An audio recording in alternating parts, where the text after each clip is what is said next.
Ce programme vous est offert par la SENSAP, première institution publique en RDC certifiée ISO 9001.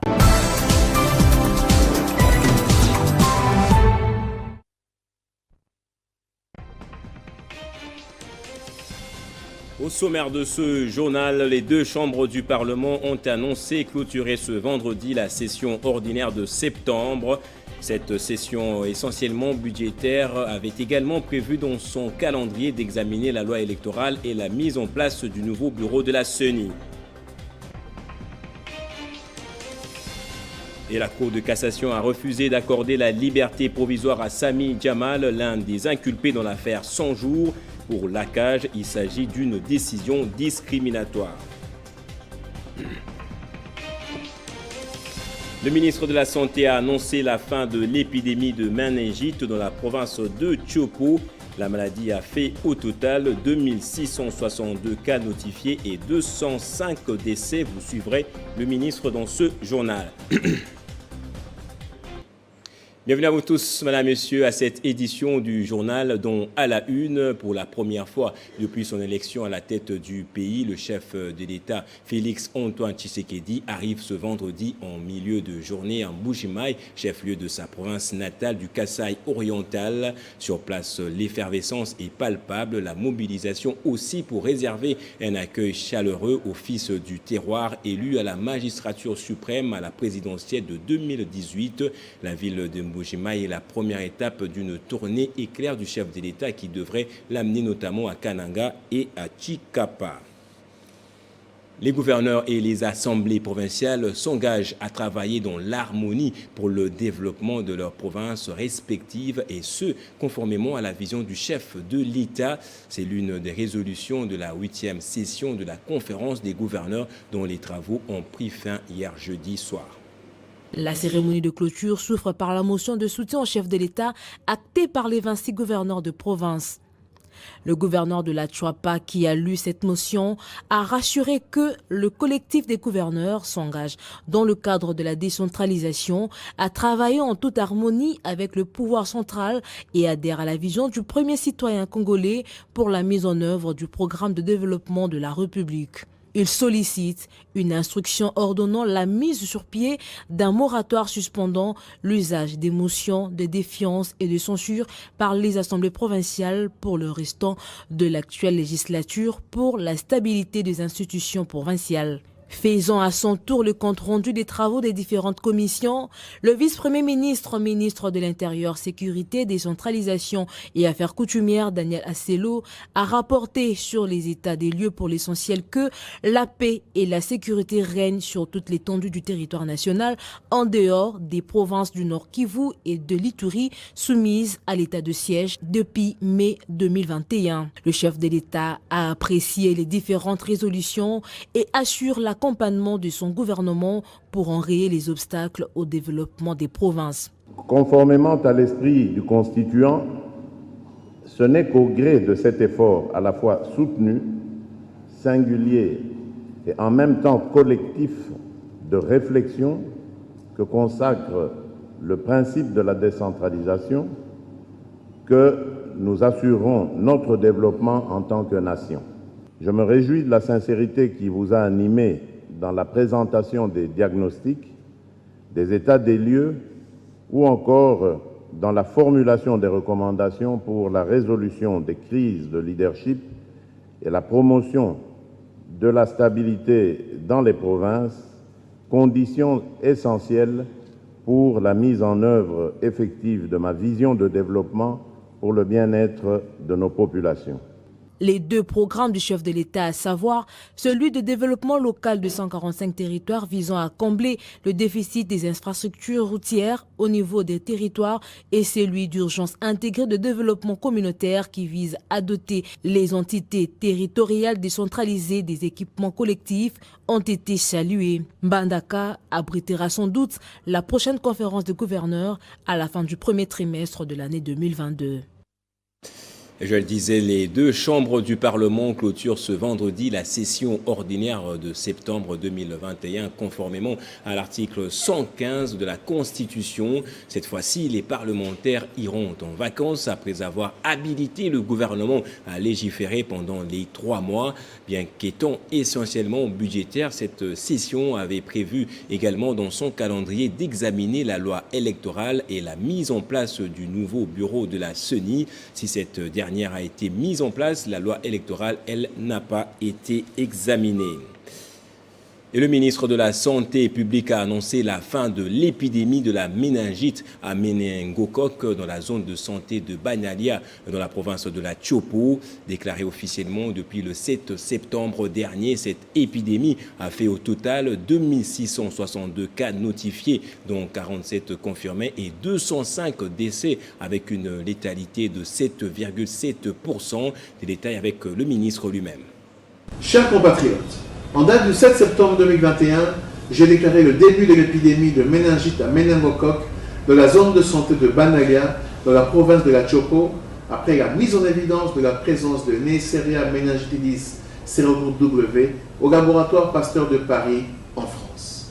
Les premiers cas ont été enregistrés dans l'aire de santé de Panga, située à 277 km au nord de Kisangani, dans les carrières des mines.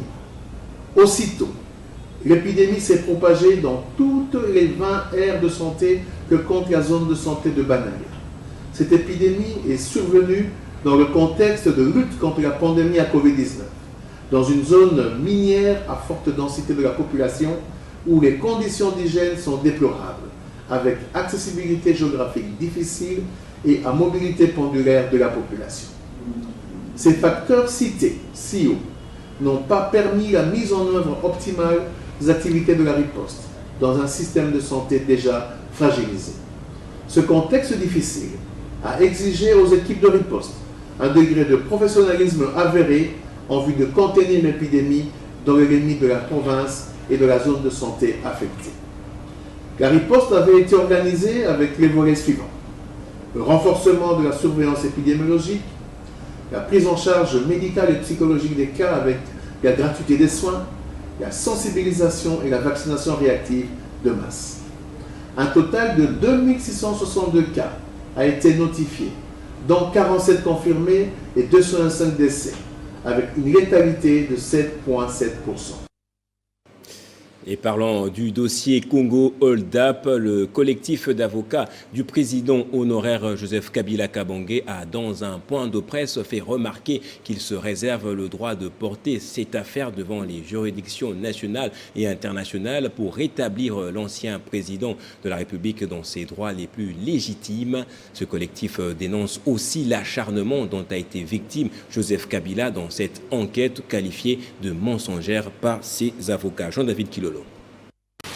L'affaire est loin de se terminer. Congo Hold Up. Ce dossier qui a fait couler encre et salive sous plusieurs médias occidentaux dans le seul but de salir une personnalité, Joseph Kabila Kabange. Après un moment de silence et d'observation, le collectif d'avocats de Joseph Kabila Kabange, piloté par les professeurs et avocats Nyabirungu, sort de son silence dans ce point de presse pour dénoncer l'acharnement sur l'ancien président de la République démocratique du Congo, Joseph Kabila Kabange.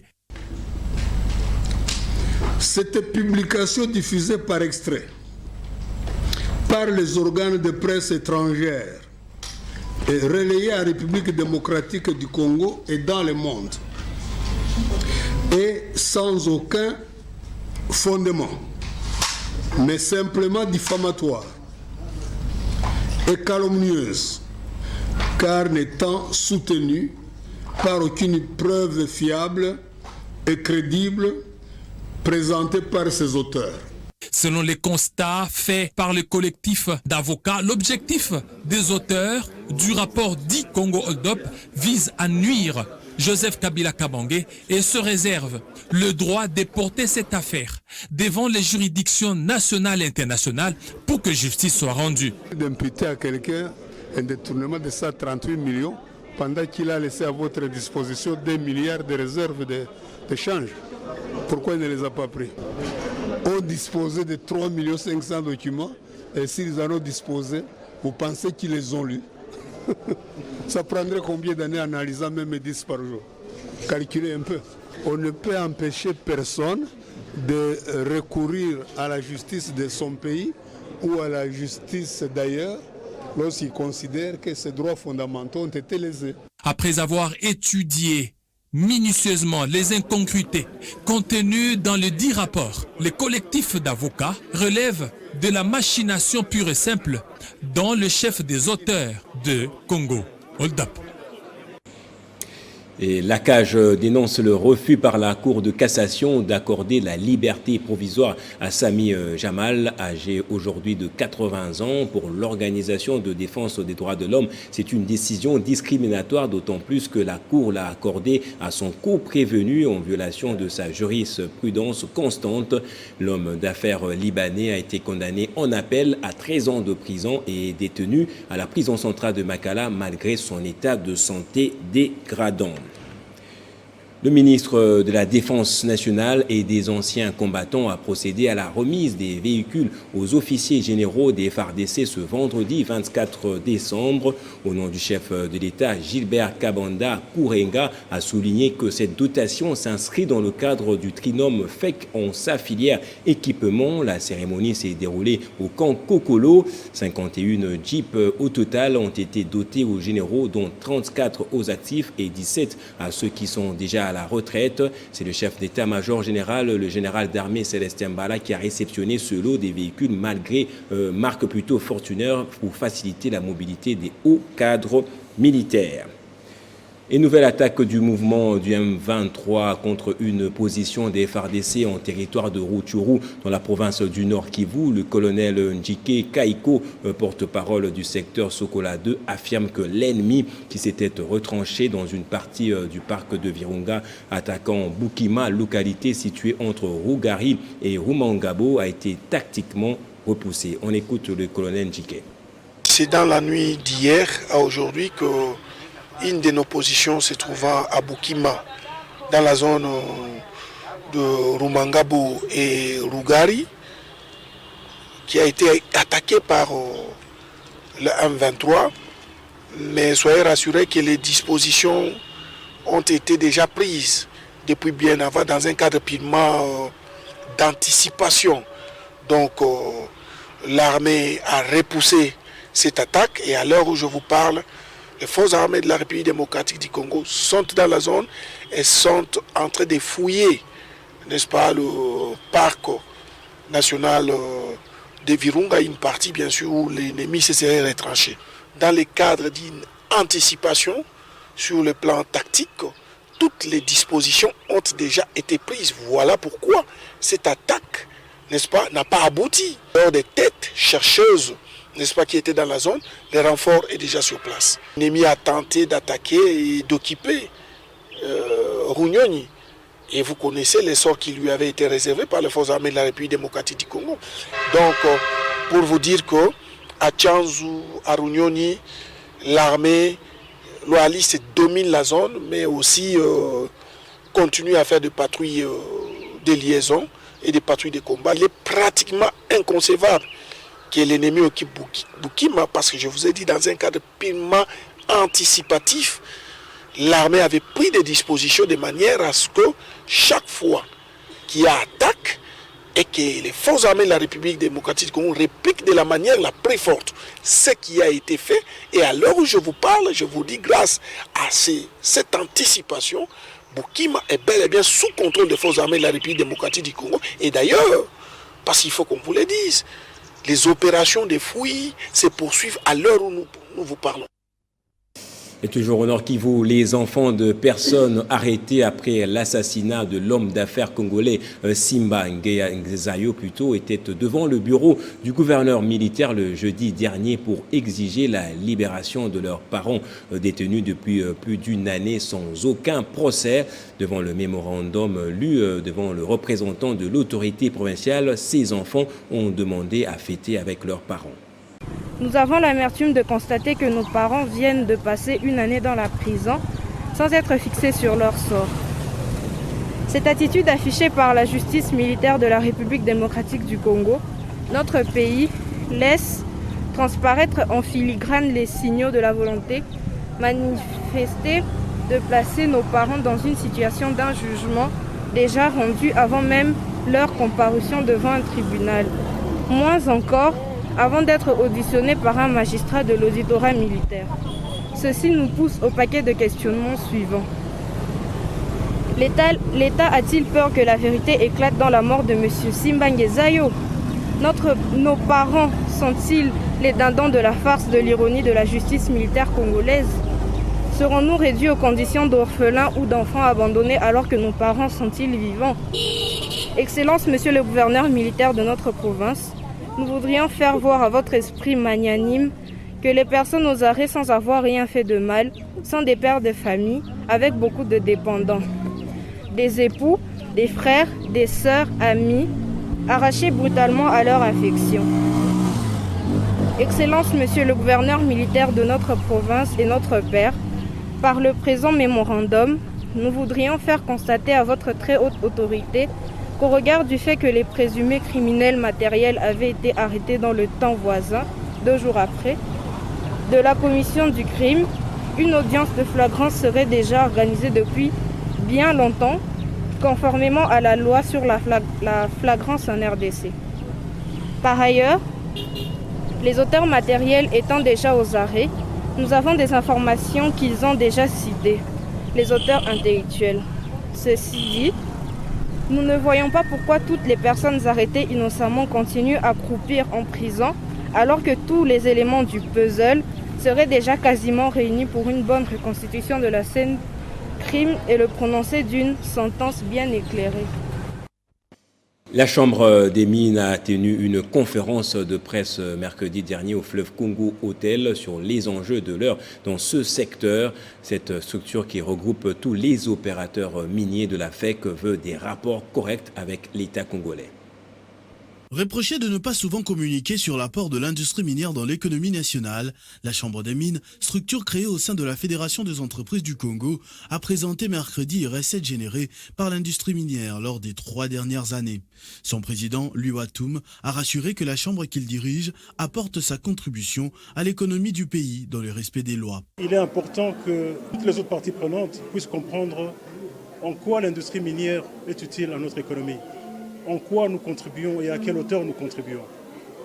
Mais il est également important que les fonds qui ont été consentis puissent aussi être clairement destinés à ceux qui sont censés faire et qu'on puisse faire rapport. C'est pour cela que vous avez vu la présence du coordonnateur de l'ITIE aussi ici.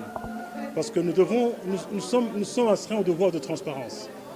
Qu'est-ce que nous faisons et comment on peut faire mieux? Parce que la deuxième partie, c'était le dialogue. Nous ne sommes pas parfaits, nous sommes ouverts aux suggestions. Nous souhaitons entendre de vous aussi comment on peut mieux faire les choses, comment on peut mettre nos intelligences ensemble pour que finalement les richesses qui sont créées par l'industrie minière le soient de manière plus efficiente et que les partages se fassent de manière plus équitable.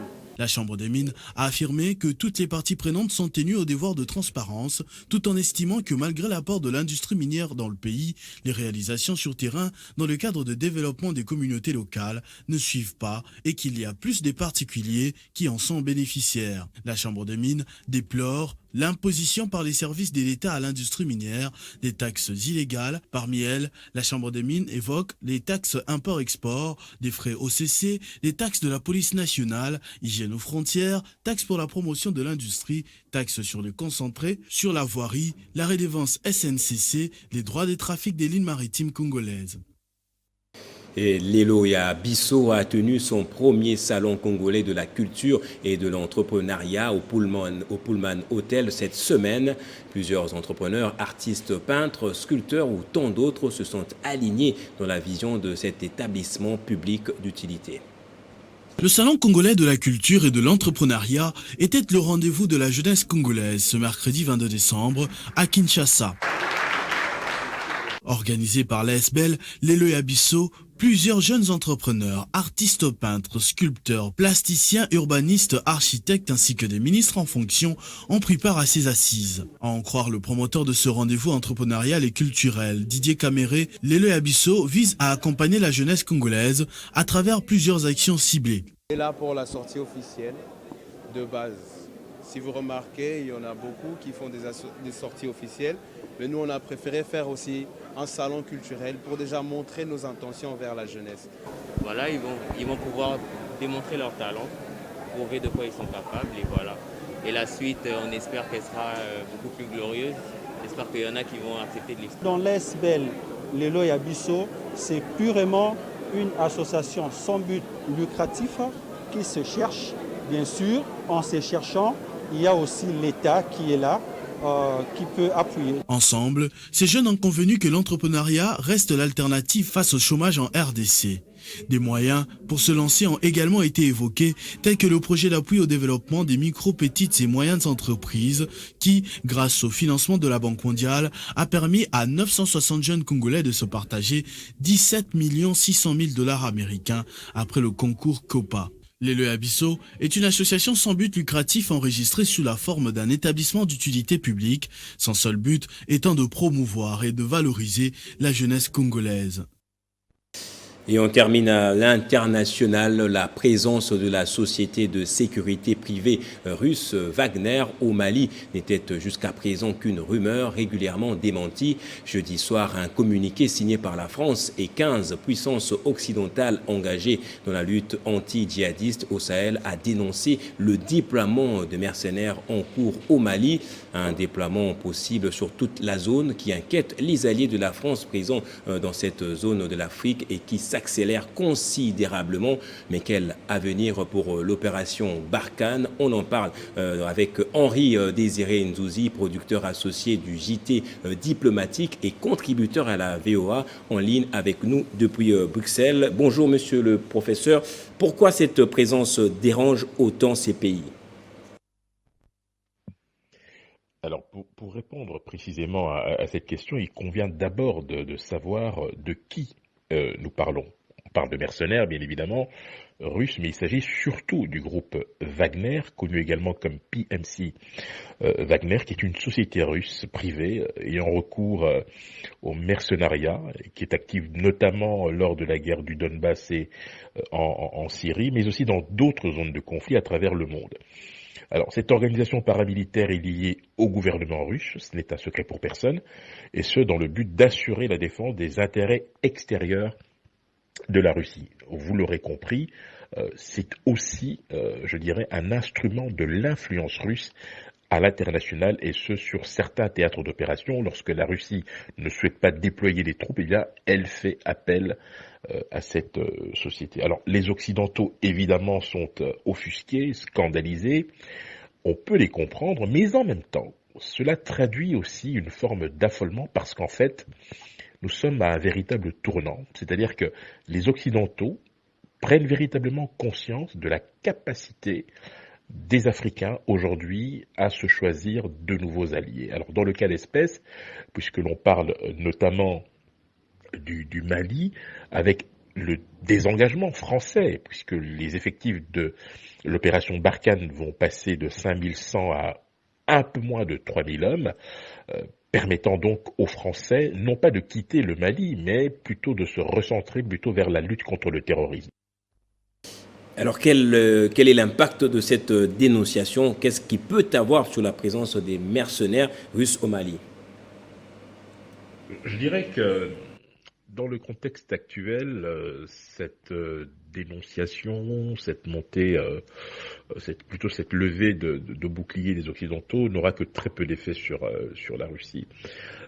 Je rappelle qu'il y a de cela 2 jours à peine, je pense que c'était la veille, hier je pense, Vladimir Poutine s'est exprimé devant plus de 500 journalistes russes et étrangers, où il a rappelé bien évidemment les fondamentaux de la politique extérieure de la Russie. La Russie est déterminée à prendre toute sa part dans, je dirais, la redéfinition du pouvoir, ou plutôt du rapport de force sur le continent africain à l'aune des acteurs qui s'y trouvent aujourd'hui. On sait très bien que les Américains, les Français, les Chinois, pour des raisons diverses, sont présents. La Russie n'entend pas être en reste.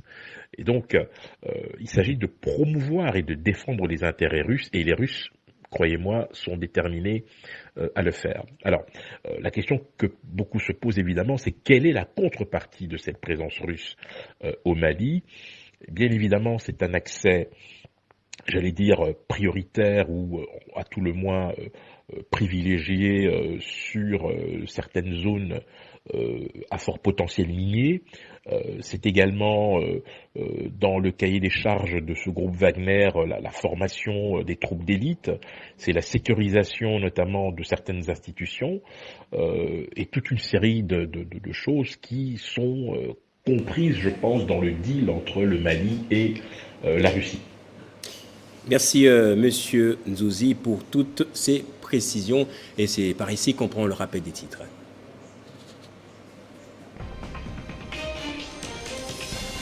Les deux chambres du Parlement ont annoncé clôturer ce vendredi la session ordinaire de septembre. Cette session essentiellement budgétaire avait également prévu dans son calendrier d'examiner la loi électorale et la mise en place du nouveau bureau de la CENI. La Cour de cassation a refusé d'accorder la liberté provisoire à Sami Jamal, l'un des inculpés dans l'affaire 100 jours. Pour l'ACAJ, il s'agit d'une décision discriminatoire. Et le ministre de la Santé a annoncé la fin de l'épidémie de méningite dans la province de Chopo. La maladie a fait au total 2662 cas notifiés et 205 décès. Et c'est par ici que prend fin ce journal. Merci infiniment pour votre fidélité et meilleurs vœux à vous.